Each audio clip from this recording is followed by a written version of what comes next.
1, 2, 1, 2. Here we go. Welcome to the Catalyst Podcast. It's raw. It's real. It's unedited. My name is Jason. You can find Catalyst at Facebook, YouTube, Instagram, Threads, and TikTok. You can hear the podcast created through Spreaker on YouTube, Spotify, Apple, Google, iHeart, and Amazon. The Catalyst has the power to create change. We hope that's what this podcast will do. If you'd like to be a part of this podcast as a guest or a contributor, you can email us at catalystmotivation561@gmail.com. That's catalystmotivation561@gmail.com. Welcome to episode 20. All three of you, welcome to episode 20. So in this journey through cancer that you've been with me on, we're looking at this time, it's March 2020. And I had gone to Moffitt and I did the extraction of my white cells, which would then go and be manipulated. And on my way to Moffitt with my cousin Lenny as my surrogate, my wife at the time was off to Mexico. And we were just about to be in the throes of COVID. Now, before this trip, I kind of prepped. Well, at work, we thought it would have been a good idea to get ourselves prepared for possible hurricanes for next year by doing something now. Because, hey, listen, if something happens with this thing that's going around, this corona, we can kind of be ahead of the game. So we had placed everybody at home. We gave them another laptop to work. We tested them out, and then one at a time, every 2 days or so, we'd have somebody work from home, which came in handy when the shutdown actually happened. We were prepared and ready to go. But we were getting ready to leave, to go to Moffitt. And I can say this, it was some of the most amazing times that I had. The trip to being there. I mean, I couldn't think of being at this with anybody else. But my cousin, all the stuff that he went through his life, with his legs and dealing with that. There was no one else that I looked up to or would more rather have than him. I think if it was my wife at the time, it would have been a horrible experience. And I wouldn't have had the support I needed. And I did with my cousin Lenny. So I think he came in on a Thursday. We needed to be there on a Monday. So he came to West Palm on a Thursday. I had finished up my last bit of radiation I was doing prior to. So there was a 2-week window where they manipulated my white blood cells. And I was doing radiation throughout the time. And it was probably like the best I felt. Seriously, in the entire time going through this, having that radiation it just felt like my body felt normal.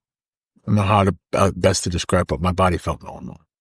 And so we left out on a Saturday, and either a Saturday or a Sunday to get to Tampa. And then he was going to be staying with me for that first week in the hospital. And so I had to arrange to get places to stay while we were off campus.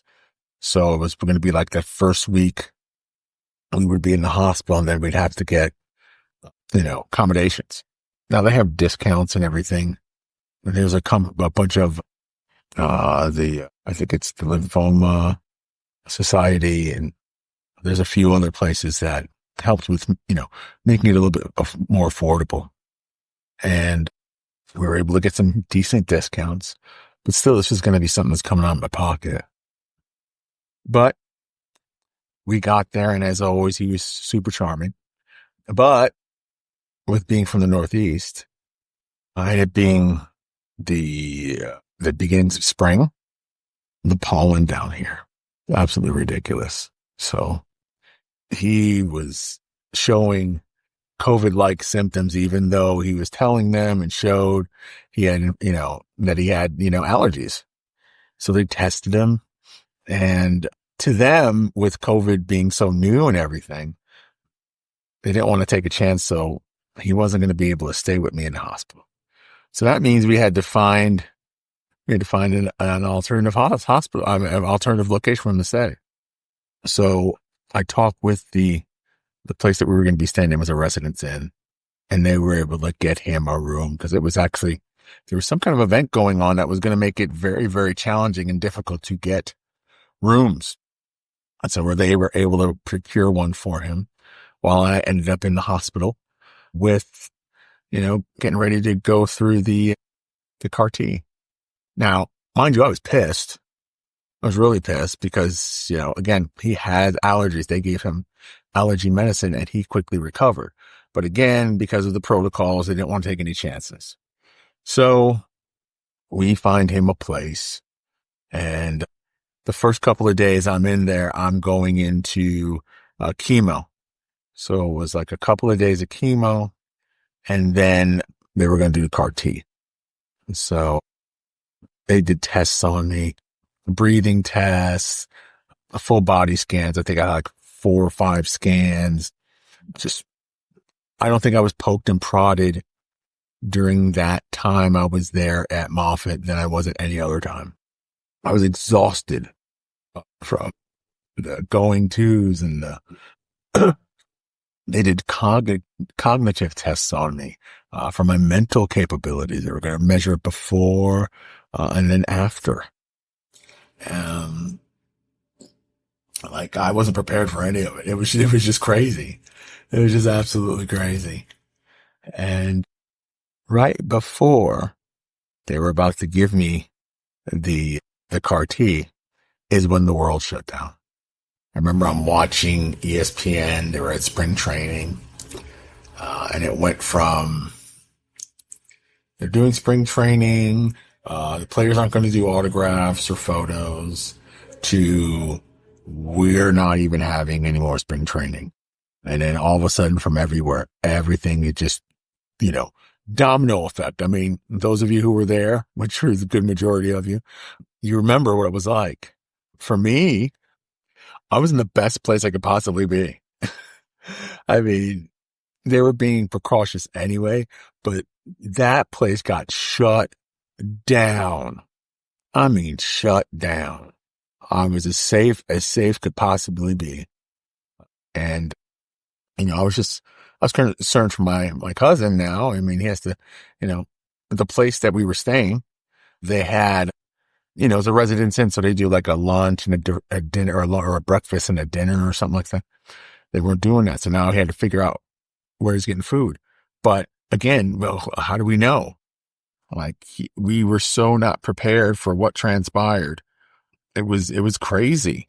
It was absolutely insane. So he had to come up with some ideas very, very quickly. And the person who was in charge of the residence inn came up with, they had the supply of stuff. So they made bags for breakfast and bags for lunch. And they just, took care of it that way. But I was really concerned, and even back home, what was going on with these guys now, how they were going to go in school and everything. And then I'm worried about my job. I mean, it was kind of ironic, but they were, again, like I said, we were ready to go. We were all set. We were all prepared for this.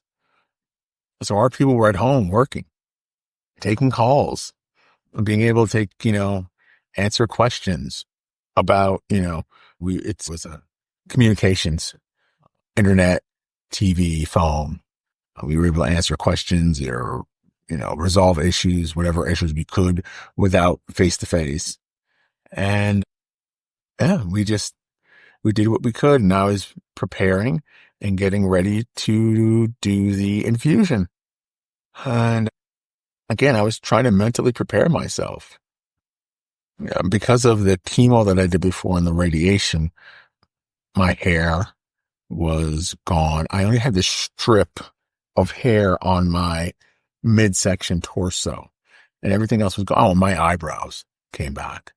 But I made sure to just shave everything off and get myself ready for this infusion. So about a day and a half before the infusion, they placed in another 3-pronged catheter kind of a thing for the CAR T to come in. And there were 3 things that came out. And then I had my, like another port. Yeah, that would probably be the best way to describe it. We had that port ready, and then I had another port, which they put in. And we were getting ready for the day, and the day came. And, everything was shut down. I remember I was watching ESPN, and they were doing they had all these crazy television shows on, like they were doing the Tram Car Championships and all kind of stuff. I remember all these oddball sports that came on. And I remember the nurses came in and they had their garb on, and they hooked me up and got ready to start the process. And we'll talk about that in episode 21. All right.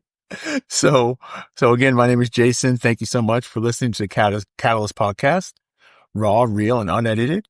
You can find us at Facebook, YouTube, Instagram, Threads, and TikTok. You can hear the podcast created through Spreaker on YouTube, Spotify, Apple, Google, iHeart, and Amazon. Catalyst has the power to create change. We hope this podcast will do. Again, if you'd like to be a part of this podcast or a guest contributor, you can email us at catalystmotivation561@gmail.com. My name's Jason. Thank you for listening to the Catalyst Podcast, episode 21. We'll see you on episode 20, or we'll see you on episode 21. This was episode 20. Go be great, everybody.